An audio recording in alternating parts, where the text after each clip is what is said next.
There is one mistake that quietly ruins more talented players than lack of skill ever will. And most parents never see it happening because it does not show up in training. It only shows up when the pressure is real. If your child looks sharp during the week but becomes cautious, plays safe on game day, this video will explain exactly why. My name is Valentino Di Lorenzo and we already transformed over 500 players from fear, hesitation to the leader in their team, captain of their team. But parents usually describe the problem like this: my child lacks confidence, my child overthinks, my child plays scared in game. But those are labels, they're not explanations. Let me describe what is actually happening. In training, your child plays fast. They make fast decisions, they try difficult passes, they do all sorts of skills moves, they move forward without hesitation because there's no pressure. Then game days arrives and the first mistake or the first missed opportunity, one bad touch, and something very specific changes. Not the effort, not their fitness, not the attitude, decision speed. They hesitate before receiving, they take the extra touches and hesitate even more, and they choose the safe option. They stop also demanding for the ball. And it's the same response every time pressure appears,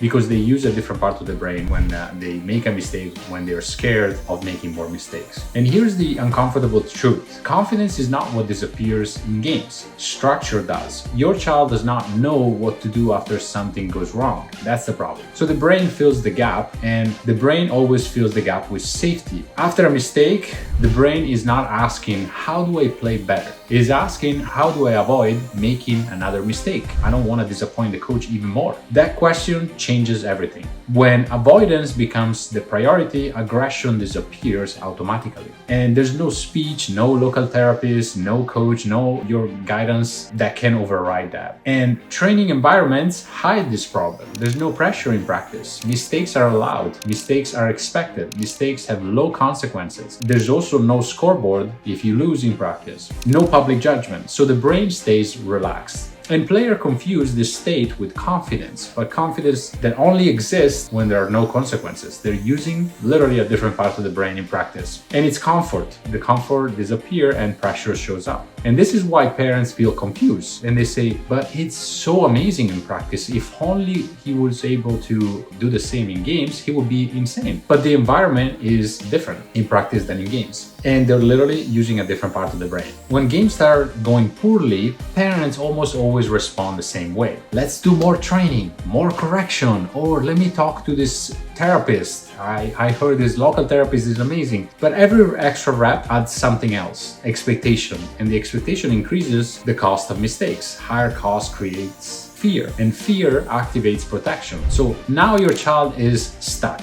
And they are more skilled, but they can't use those skills in games. They're less free. And they know that what the right decision is, but they hesitate to make it. This is how players get stuck in the middle. Too good to be average, too cautious to stand out. And what happened? They sit on the bench. They were the best player before and now they're stuck in their own way. At a higher level, mistakes are normal. No one expects clean games and kids don't know this. No one expects perfection and kids have to know this. What coaches not notice is response. How your child responds to mistakes. How fast does the player re-engage? How quickly do they demand the ball again? How do they move after those mistakes? The two players lose the ball. Player number one hides and the other one attack on the next moment. The same mistakes, but different response to the mistake. This is why you hear coaches say, he responds well, he stays brave, he does not disappear. And those are not personality traits. They are trained behaviors, which we do in our program. You see the kids coming in fear, hesitation. After a few weeks, they respond differently from mistakes to the coaches, to anybody. Most players are trained to do when things go right. Very few are trained on what to do when things go wrong. Mistakes are treated like problems, not moments that need instruction. So players improvise, and improvisation under pressure almost always leads to safety. And playing safe leads to making more mistakes. They actually play in fear. In our program at Di Lorenzo Soccer Mindset, we do not talk about confidence. We talk about response after mistakes. We talk about personality traits that champions have. And we instill those to our players so they can change their personality on the field. For example, what do they do after mistakes? The answer is I bounce back quickly. What do I do in every single game? I play aggressively, I stay confident, I go for the ball, I take the 1v1s. And